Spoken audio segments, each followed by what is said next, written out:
جی ممنوع اوقات، فجر کے بعد 5 اوقات جو ہے نا وہ ممنوع اوقات شمار ہوتے ہیں۔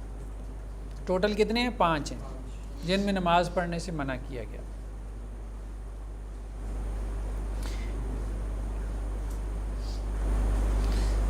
ایک کیا ہے؟ فجر کے بعد۔ فجر کے بعد سے مراد کیا ہے؟ فجر کی فرض نماز کے بعد۔ اگر آپ نے فجر کی فرض نماز پڑھ لی ہے، ٹھیک ہے، جماعت کے ساتھ یا اکیلے میں، اب اس کے بعد سے لے کے طلوع آفتاب تک کوئی نفل نماز نہیں ہے، اس سے منع کیا گیا، ٹھیک ہے۔ امام ابو حنیفہ اور امام مالک، ان کے نزدیک یہ نماز کیا ہے؟ مکروہ ہے، ٹھیک ہے، یعنی فجر کے بعد سے لے کے طلوع آفتاب تک کوئی نماز پڑھتا ہے تو وہ کیا ہوگی؟ مکروہ ہوگی، یعنی یہ مکروہ اوقات ہیں۔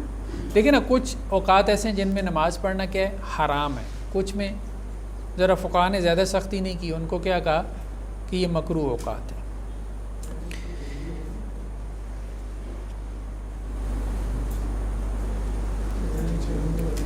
امام شافعی یہ کہتے ہیں کہ اگر تو کوئی سبب موجود ہو تو پھر نماز پڑھ سکتا ہے، ورنہ نہیں۔ سبب سے کیا مراد ہے؟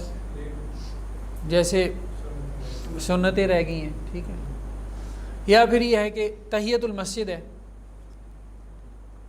مسجد میں اس وقت داخل ہوا ہے تو 2 رکعت تحیۃ المسجد پڑھنا چاہتا ہے، یا وضو کیا ہے اس وقت میں تحیۃ الوضو پڑھنا چاہتا ہے، تو اگر تو کوئی سبب موجود ہے تو پھر پڑھ سکتا ہے۔ جی جی ہاں، قضا جو ہے، یہی حکم جو ہے وہ عصر کے بعد کا بھی ہے کہ امام مالک اور امام ابو حنیفہ کے نزدیک یہ کیا ہیں؟ مکروہ اوقات ہیں۔ امام شافعی کے نزدیک عصر سے مغرب کے درمیان میں اگر کوئی سبب ہو تو نماز پڑھ سکتا ہے۔ امام احمد بن حنبل نے جو استثناء کیا وہ یہ کہتے ہیں کہ صرف طواف کے 2 رکعت پڑھ سکتا ہے، طواف کے 2 رکعت، کیونکہ ایک حدیث میں ہے کہ اللہ کے رسول صلی اللہ علیہ وسلم نے فرمایا کہ کسی بھی شخص کو کسی بھی وقت میں اس گھر کے طواف سے منع نہ کرو۔ تو جب طواف کی اجازت دی ہے 24 گھنٹے، تو وہ طواف کے بعد 2 رکعت پڑھتے ہیں نا مقام ابراہیم پہ، تو اس لیے وہ 2 رکعتیں بھی پڑھ سکتا ہے۔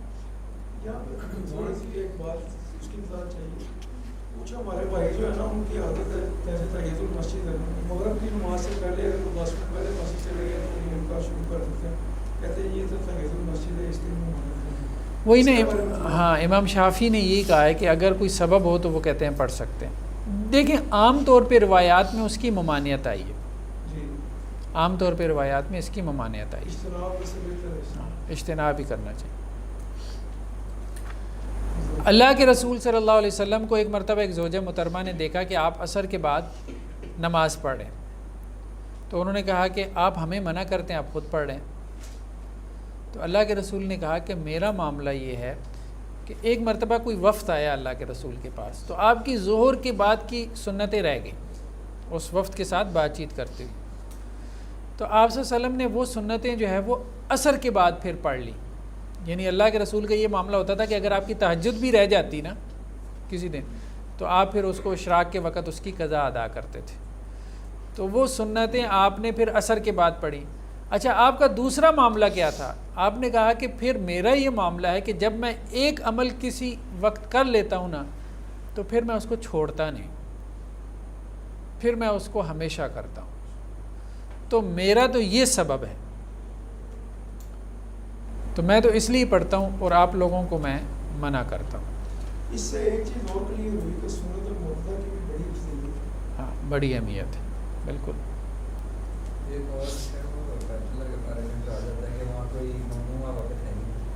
ہاں، یہ تو یہاں پہ اس حدیث میں ہے نا، یہ مطلب سنن ترمذی کی روایت ہے کہ اللہ کے رسول نے کہا کہ بیت اللہ کے طواف سے بھی منع نہ کرو کسی کو کسی بھی وقت، اور نماز پڑھنے سے بھی منع نہ کرو، اس لیے امام احمد بن حنبل کی رائے یہی بنی۔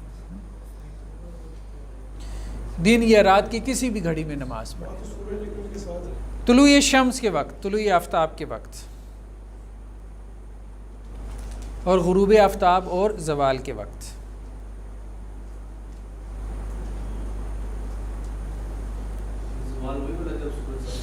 ہاں، جب سورج سر کے اوپر. تو احناف کے نزدیک تو کوئی نماز بھی ان اوقات میں جائز نہیں ہے. ٹھیک ہے، تینوں اوقات میں، چاہے وہ فرض ہو، چاہے وہ نفل ہو، چاہے وہ قضا ہو، چاہے وہ ادا ہو. ہاں، وہ کہتے ہیں دو نمازیں ہو سکتی ہیں. ایک تو اس دن عصر کی نماز جو ہم نے کہا تھا کہ اگر ایک رکعت پا لی تو، یا پھر نماز جنازہ مجبوری میں. نماز جنازہ بیسیکلی فقہا نے اس کو نماز میں شمار نہیں کیا کیونکہ اس میں سجدہ رکوع نہیں ہے نا.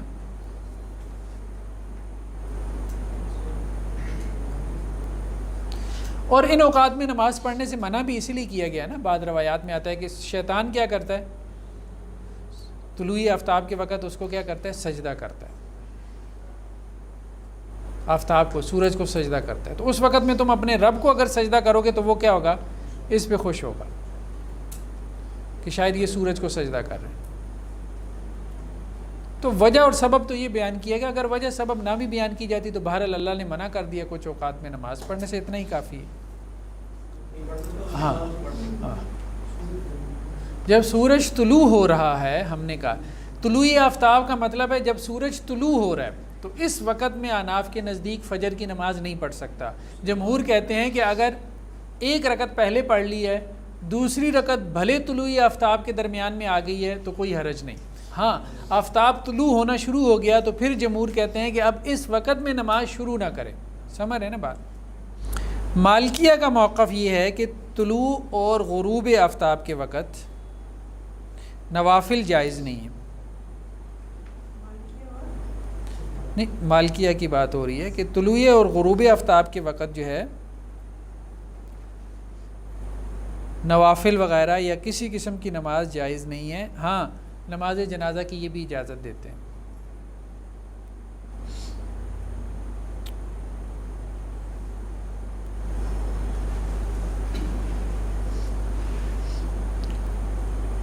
زوال کا وقت مالکیہ کے یہاں نہیں ہے. ٹھیک ہے، زوال کے وقت وہ کہتے ہیں نماز جائز ہے. صرف طلوع اور غروب آفتاب میں ممانعت ہے، یعنی ان کے ہاں ممنوع اوقات میں زوال کا وقت نہیں ہے، مالکیہ کے ہاں نہیں ہے. حنابلہ کا موقف یہ ہے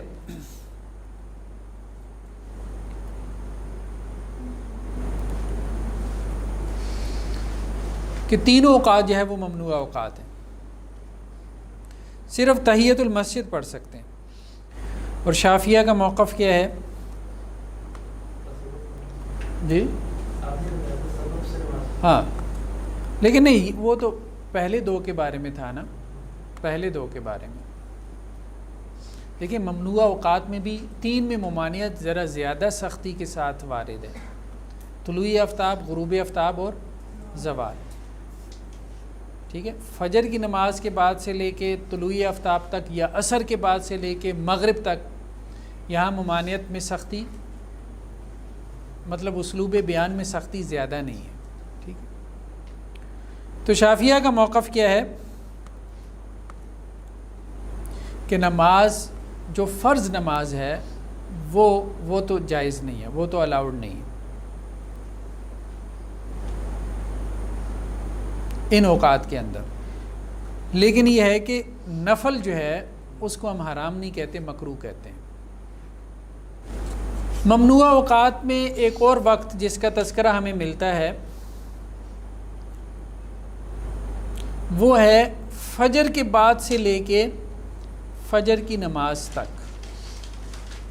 طلوع فجر کے بعد سے لے کے فجر کی نماز تک.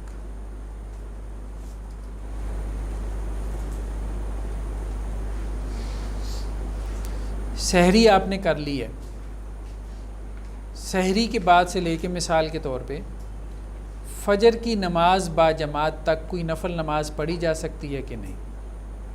تو اس میں بھی عام طور پہ کیا ہے، ممانعت وارد ہوئی ہے.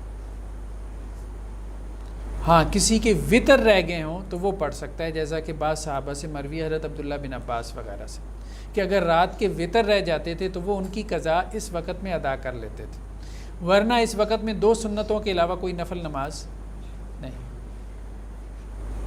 نوافل پہلی ہیں، یعنی طلوع فجر سے پہلے ہیں جو بھی ہیں تہجد کے نوافل، کوئی نفل نماز نہیں۔ ہاں رات کے اگر وطر رہ گئے ہیں تو وہ پڑھ سکتا ہے، وہ ایک طرح سے قضا ہی ہو جائے گی۔ اسی طرف جب نماز کھڑی ہو جائے، فرض نماز کھڑی ہو جائے تو اس وقت میں سنت پڑھنا، ٹھیک ہے۔ تو اس کے بارے میں کیا روایت ہے کہ جب فرض نماز جو ہے وہ کھڑی ہو جائے تو اس وقت اذا اقیمت الصلاۃ فلا صلاۃ الا المکتوبہ، پھر کوئی نماز نہیں ہوتی، صرف فرض نماز ہوتی ہے۔ یہ مسلم کی روایت ہے، مسند احمد کی بھی ہے۔ تو جمہور کی رائے یہی ہے، جمہور کی رائے یہی ہے کہ جب فرض نماز کھڑی ہے تو اس وقت آپ سنت جو ہے وہ نہیں پڑھ سکتے۔ اگر آپ پڑھ رہے ہیں تو آپ کیا کریں، سلام پھیریں اور بعد جماعت نماز میں شامل ہو جائیں۔ احناف نے البتہ فجر کی سنتوں کے بارے میں اس کا ایک استثناء نکالا ہے، لیکن انہوں نے جس طرح سے نکالا ہے ہمارے ہاں اس طرح سے پریکٹس نہیں ہوتا۔ وہ بھی یہ کہتے ہیں کہ جہاں امام کی آواز نہ جا رہی ہو تو وہاں پڑھ سکتا ہے۔ ہاں آج کل تو اسپیکر لگے، مطلب وہ یہ کہتے ہیں مسجد سے باہر، جیسے مسجد کے تھڑے پہ اس نے پڑھ لی 2 سنت۔ لیکن اب جو پریکٹس جاری ہے نا کہ آگے نماز کھڑی ہوتی ہے، یا پھر وہ یہ بھی کہتے ہیں کہ جی وہ بھی جب اس کو امید ہو کہ وہ آخری رکعت میں مل جائے گا تو، لیکن یہ جو پریکٹس ہے نا یہ تو بہت عجیب و غریب ہے کہ آپ مسجد میں اب اگلی صف میں جو ہے جماعت ہو رہی ہے، آپ پچھلی صف میں کھڑے ہو کے سنتیں پڑھی جا رہے ہیں، وہ غلط ہے۔ جو آپ نے کہا کہ سنتیں جب پڑھے ہو تو سلام پھیر کے مطلب بیچ میں چھوڑ دیں، بیچ میں چھوڑ دیں، چاہے آپ کے عام میں جی جی۔ اور اگر آپ مکمل کر سکتے ہیں، مطلب امام کے رکوع میں جانے سے پہلے آپ یہ سمجھ رہے ہیں کہ 2 رکعت مکمل کر لیں گے یا 4، تو پھر اس کو مکمل کر لیں اور امام کے ساتھ شامل ہو جائیں۔ لیکن اگر ابھی آپ نے نماز شروع کی ہے، ٹھیک ہے، تو پھر آپ سلام پھیر دیں فوراً اور وہ نماز آپ بعد میں ادا کریں۔ نہیں، گنجائش کی دلیل تو وہ تو اہل علم اصل میں یہ کہتے ہیں نا کہ نماز سے مراد کیا ہے، نماز سے مراد جماعت کی نماز ہے، ٹھیک ہے۔ تو جماعت کی نماز کے بارے میں بعض دوسری روایات میں ملتا ہے کہ جس نے رکعت پا لی، مطلب جس نے رکوع پا لیا اس نے رکعت پا لی، ٹھیک، اور جس نے رکعت پا لی اس نے نماز پا لی۔ تو رکوع تک ہم رکعت کو کنسیڈر کر لیتے ہیں۔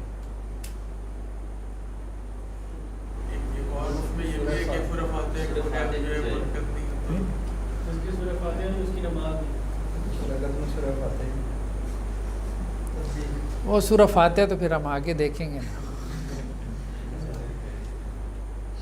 تو ویسے یہ اختلافی مسئلہ ہے کہ رکوع کی رکعت ہو جاتی ہے کہ نہیں۔ بعض اہل علم جو ہے وہ رکوع کی رکعت کے قائل ہیں، بعض نہیں قائل۔ لیکن یہ ہے کہ میری اپنی رائے یہ ہے کہ رکوع کی رکعت ہو جاتی ہے، اتنی سختی نہیں کرنی چاہیے۔